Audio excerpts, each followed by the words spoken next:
Hello, my friends. So, if today's date, August the 12th, is your birthday, this is a reading for you for this year. It's a four-card pull, a general energy card, a challenge you might face this year, an action you can take this year to stay balanced, and an outcome or a synopsis card of what does this all mean or where is this all headed. So, the general energy of the year is for August the 12th, the mother. And what does the mother talk about? There's the divine principle of the mother. From the mother comes the child. There's a deep connection to the mother that everything is born of. Everything that is made comes from, in essence, the mother.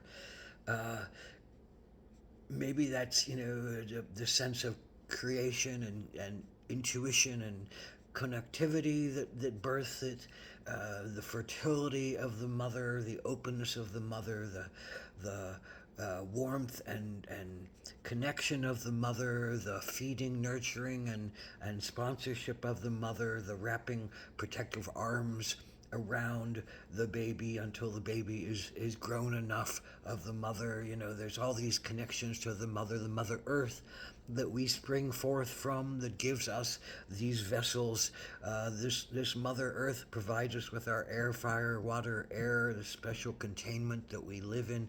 This mother provides us with our clothing, our food, our shelter, our very lives dancing on this earth.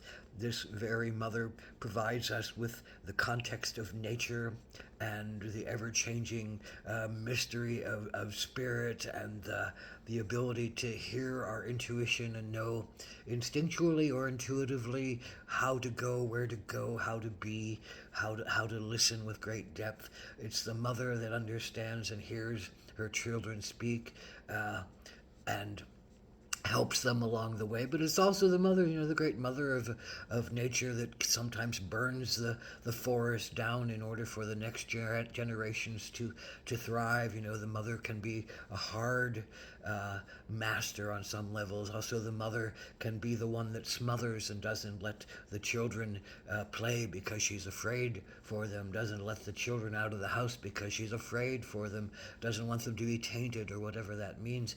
Maybe she doesn't even want to push them out of the nest because she's wrapped herself so hard around them to keep them safe that she forgets how to let the children go. She forgets the great poem by Khalil Gibran, Your children are not your children.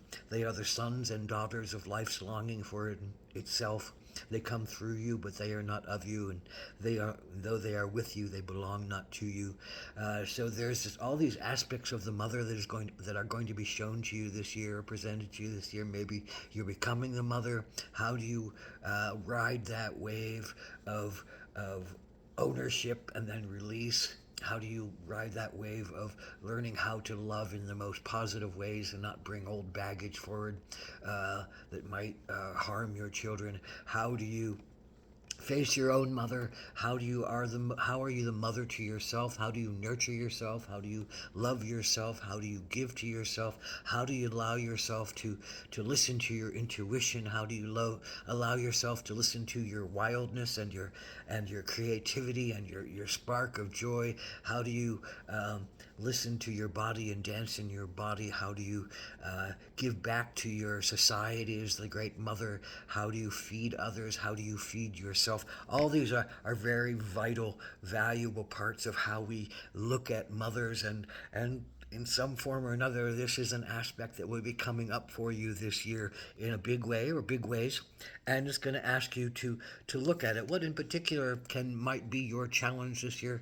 Well, the Knight of Pentacles, the Knight of Pentacles is generally a driven person, very physically driven to do what they want to do, to devote themselves to whatever is that work in front of them that they're loving, that they feel connected to, that they feel honored by. It's a very physical, uh, actually earth loving being, because everything on the earth is made from the mother and is of the mother and is a direct child of the mother. So how you use the mother's resources is part of this, and how you use your own resources. But the challenge, I think, in this is to keep driving forward, I think the challenge is, with one who is driven and will just, kind of not listen to others as the night often does, and hear their own voice and hear their own path, and want to, follow those people who are the teachers of that path. Sometimes they Knights of Pentacles can not hear their own emotions, not hear their own intuitions, not hear their own senses of what might be a more truthful and right way forward, rather than the one that is just driving them along. And it's not, you've come a long way and you understand a lot and you're learning a lot, but if you might not be listening to your intuition about when to rest, when to take care of yourself, when to go on a little retreat, when to listen to your intuition and merge it with the wisdom and knowledge that you're picking up, how to make it become wisdom. So that's your challenge, to be wise about what you're pushing yourself along through, to be nurturing about how much energy you give to this, to be a great mother, and remember that the work that you do is for the benefit of yourself, but others. That's the great mother, the sense that all these resources are here for everyone, and what we do can be something that fulfills the greatest mother sense of self, and that is feeding all the children, feeding and healing and keeping safe all the children of the world. So there's a challenge in that. And I think, the valiancy, like the knight is a valiant, wants to serve, kind of being, but if they're not serving themselves, if you're not serving yourself, if not you're not giving yourself the time off, if you're not listening to your intuition and you're only driven to see things in one way, then maybe it's really time to listen to the thing that would keep you balanced, and that is the hummingbird. And the hummingbird has a lot of aspects that could be necessary to understand here. If you cage a hummingbird, it stops singing and it dies. So there's that aspect of, you can't trap a hummingbird. You can't trap your soul. You can't trap your essence. You have to be free to fly. You have to be free to taste the sugar of life, the nectar of life, the sacred sensations of life, whatever that means to you. You have to be free to fly and harvest the sweetness, and travel your long distances with trust, with strength, with a sense of virtue and integrity. The hummingbird is also the great warrior. Aztec tradition says the hummingbird is kind of one of their main gods. Their year starts, I think, July the 12th or 13th, and that first day of their year is the hummingbird day. It's the sunflower day. It's the dedication to be a strong warrior, an impassioned warrior, Knight of Pentacles, an impassioned warrior to build the realm that one needs to build, to defend that realm to its utmost. Hummingbirds are extremely warrior, extremely boundaried. So this is a good year to set good boundaries. And I think not giving yourself away to yourself and only driving yourself, but not giving yourself away to things that might keep you from remembering your purpose and your drive, and your valiancy and your knighthood. Your valor and your service to others, which your knights are all about.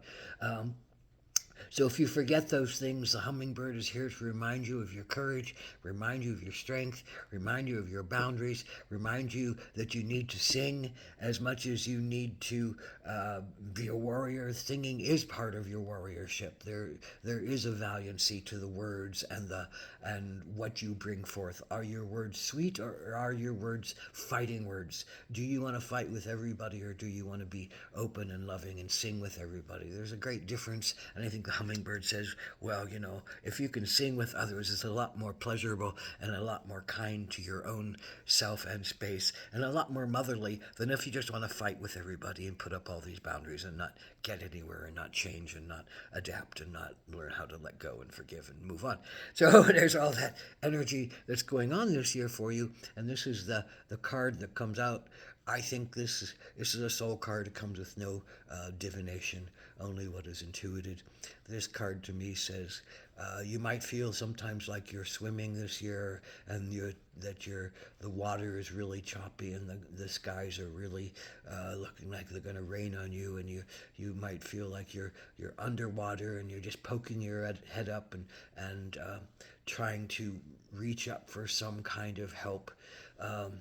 I like to see this in a different way. I think this is us, each of us emerging from the pain that we've hidden away in the waters, in our intuitions, in our bodies, and in the memories that pain and trauma hold in us, and we're bringing them to the surface, and we're healing, bringing light to, and asking for help with all of the old pains that we are ready to let go of this year. And I think this is a great year of letting go of things that are attached to the hard lessons that the mother has to face, and the mother has to give to us that ability to let our children be themselves and be authentic and be what they need, and the sense that authenticity. I think authenticity is the key word here. Sometimes we have to leave our mothers. Sometimes we have to not do what our mothers ask us to do because they might be too afraid to let go of us. And if we want to be authentic beings in our path, we have to be strong hummingbirds, ready to fly off on our own, ready to taste life, ready to give ourselves over to something more large and loving and forgiving and healing in our lives. So this might be a time of really coming to a great healing lesson that you might be sharing with others and bringing to others along the way. So Homa Takuyasin, blessed be on your journey of understanding motherhood. Blessed be.